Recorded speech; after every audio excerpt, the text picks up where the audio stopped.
Welcome back to No Apologies. I am Lori Hinz, and with me, a guest in studio right now from the Minot area, District 38 Chair, and also the Term Limits Sponsoring Committee Chairperson, Jared Hendrix, is with us. Thank you so much for coming in. Thanks for having me on. You had a little drive to get here, but I appreciate you making the effort. Yeah. Okay, so we're talking term limits. Now, people may or may not know that there has been an effort within the state to get term limits, but there's been some hiccups along the way. Sure. I'd like to just go back and, for those who don't know, give a little history of what's going on.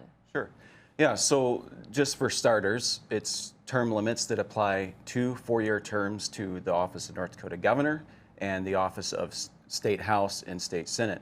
Now, North Dakota is kind of an outlier on governor, where there's actually only 15 states that don't have term limits for governor. So we're kind of an outlier. We're Very sort of a unusual. little behind the curve on that, because the executive is the most powerful elected position in the state. Obviously, the executive branch is the most prone to perhaps going outside the bounds of those powers, so it's always more important to term limit the governor, just like we term limit our president. Right. And this was an example set by George Washington voluntarily, a man who could have been a monarch and chose instead to serve the people in a temporary capacity. Now, we didn't have term limits officially until after FDR served or was elected to 4 terms. So that was like 150 years later. So it's really taken us a long time to kind of figure out the benefits of this.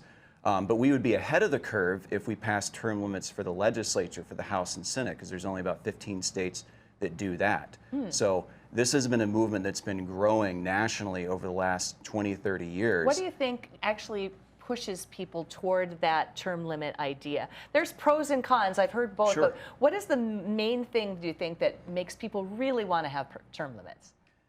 I think people innately understand that politics is largely based on relationships, and that is not inherently bad, because you do need relationships to be able to work with people and get things done.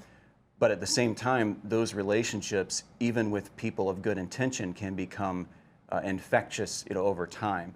So you get legislators that get in there for a long time. They have a cozy relationship with the lobbyist or with a bureaucrat, and they sort of carry the water of that agency, of that bureaucratic agency, rather than perhaps the interest of the taxpayers. And we see this even in the states where we have term limits campaigns.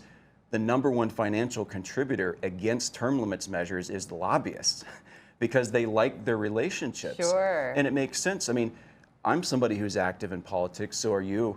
If I'm being totally selfish, I would probably be against term limits, because it actually advantages me, because I'm fairly well connected. I know a lot of legislators. I can get a bill put in if I want to, indirectly, by talking to someone. And a lot of citizens are kind of trapped out of that process. When you bring in that new blood, it really keeps things re-energized. It brings in new ideas, because we don't all know, one person has it all figured out. So you want to keep things fresh.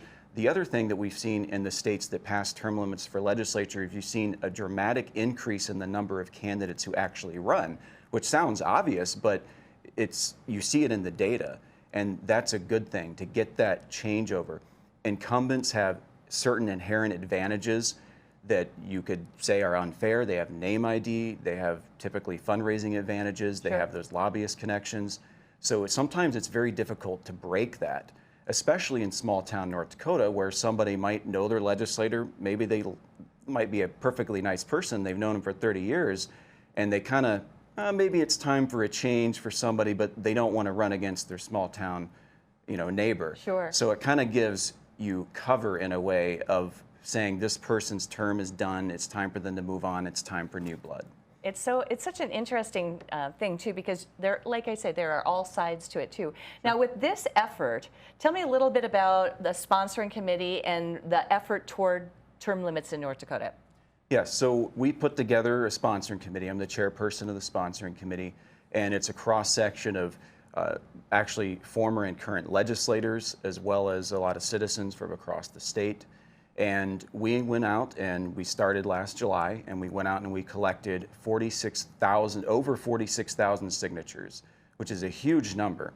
Now, when you submit a measure to the Secretary of State, you have a certain minimum threshold. You have to have, in this case, it was about 31,000 and some odd signatures that you have to get, valid signatures, to be placed on the ballot. So you always want to get more than you need because inevitably some get thrown out. There's always problems. I mean, somebody might, you might be getting signatures in Fargo and somebody just signed something. They live in Moorhead or whatever. Things happen. Sure. So we got 15,000 more signatures than we needed because we figured, well, this will be extra security, that we got plenty. There's no reason to doubt that we're going to have enough signatures. And so we submitted those signatures in February, and then there is a 35-day process for the Secretary of State to review those signatures to determine whether there's enough valid signatures to place it on the ballot.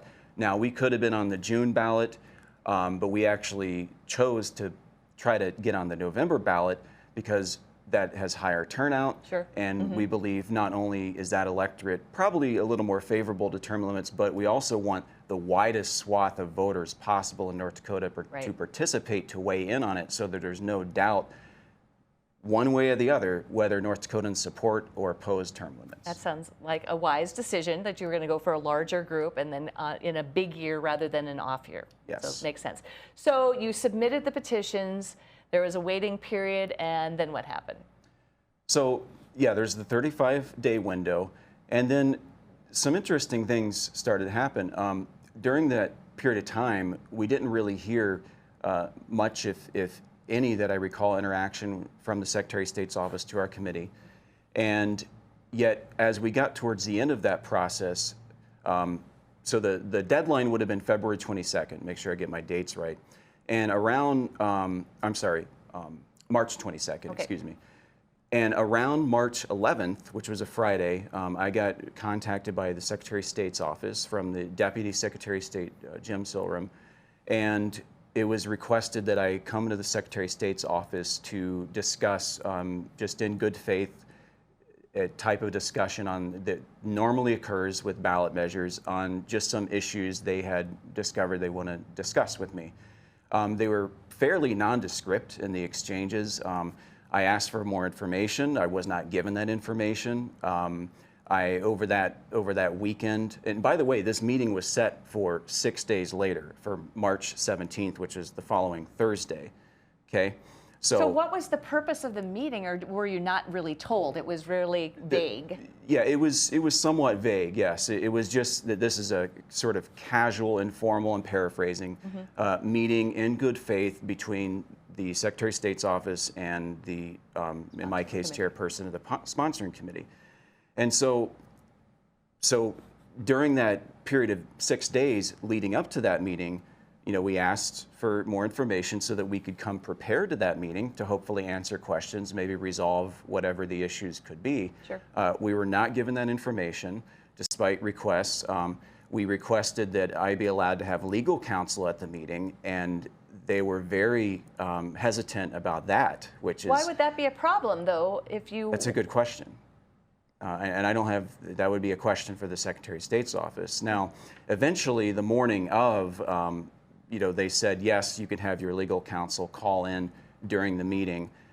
So that's what happened. I had an attorney on the phone with me. I know we're going to get to some of the content and some of the letters from our legal team. But at that meeting, I go into the meeting, and the Secretary of State is there, along with the Deputy Secretary of State, the head of the elections specialists. There were 1 or 2 BCI agents there. There was at least 1 attorney with the Attorney General's office, maybe 2. I don't know all their titles, and then little old me.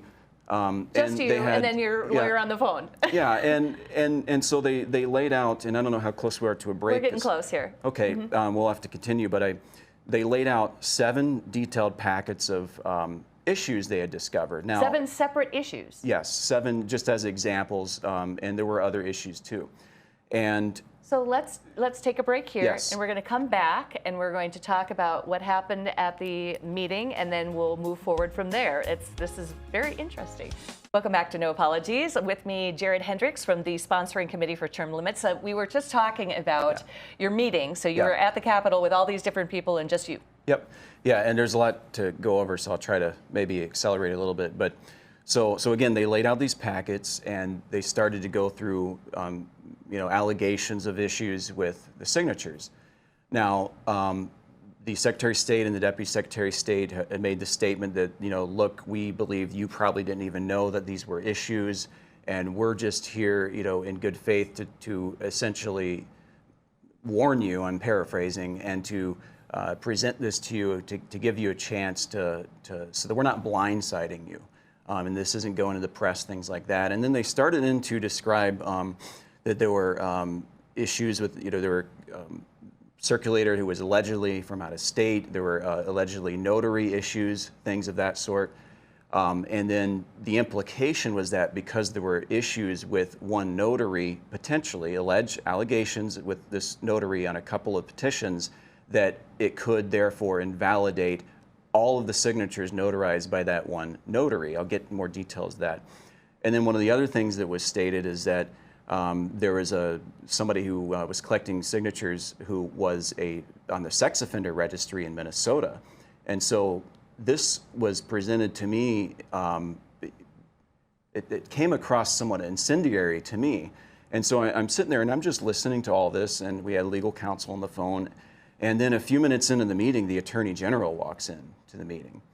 And the Attorney General said at this meeting that he is advising the Secretary of State that he has broad discretion to disqualify signatures in the case, for example, of the notary, if there's enough issues or alleged issues with that notary that he has broad discretion to disqualify legitimate, actual North Dakota electors who clearly want this to be on the ballot. It sounded to me, and again, I'm not an attorney, but it sounded to me somewhat unprecedented.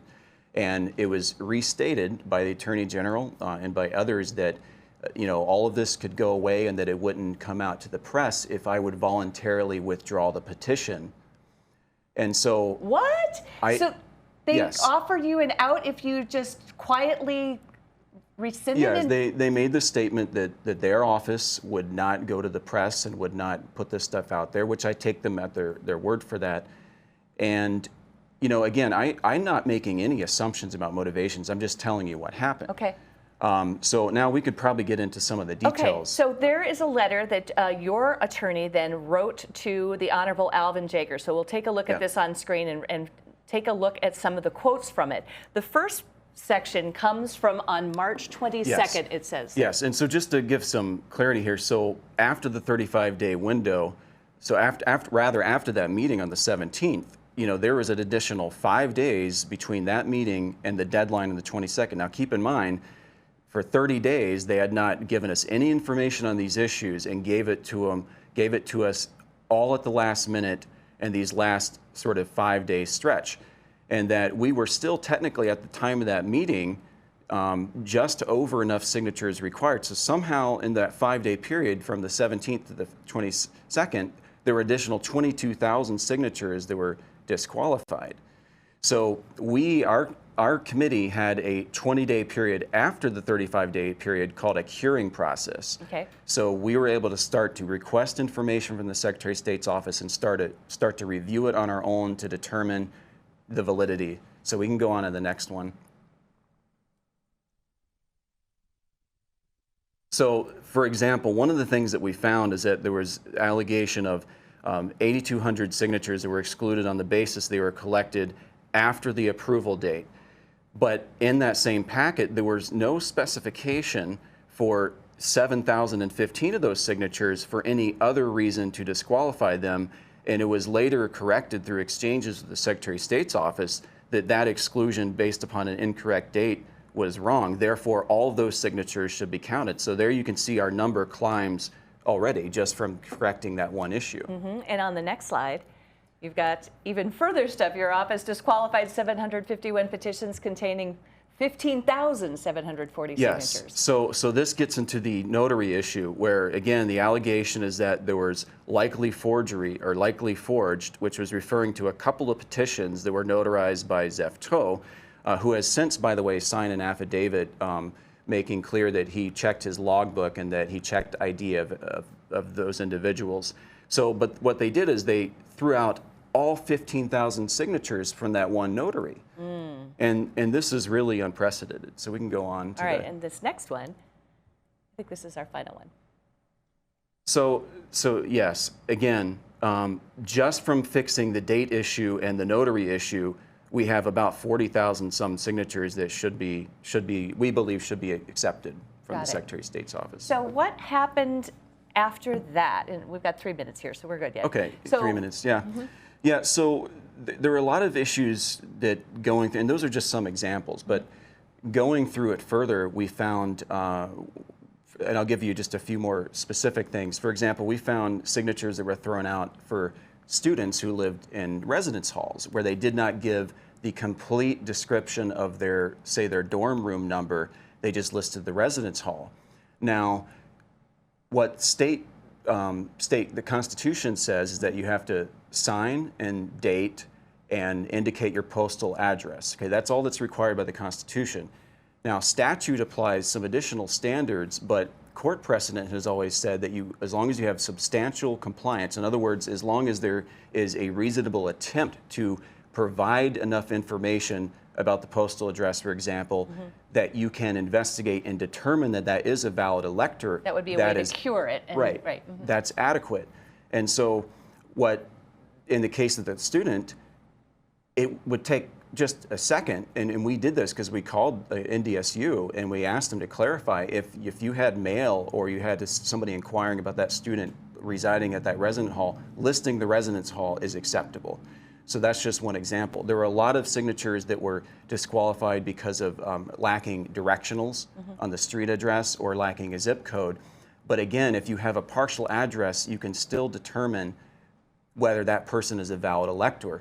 One of the other big problems is that they were very inconsistent about this. So in other words, they disqualified some addresses who excluded a directional or a zip code, and then did not do that for other people, so which means you're applying a different standard to that elector, which means you're denying some electors their right to petition. So in the last minute, where do things stand now?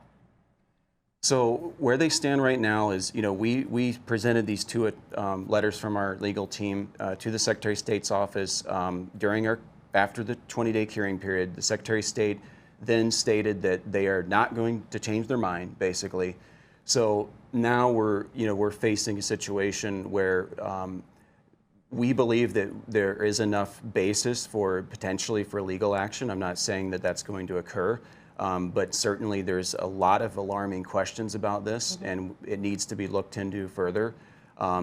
If it did go to that, to legal action, then it could potentially still make it on the ballot in November. So if people want to learn more about your effort, can they go to your website and see all this information? I would highly recommend that. North Dakota 4termlimits.com. It's up on your screen there. North Dakota 4termlimits.com. That is a lot of information. Thank you very much. I wish we had more time because there's pages and pages. We could have gone through all kinds of stuff. But well, Jared, thank you very much for updating us. We'll have you back so we can get the latest on it as things go forward.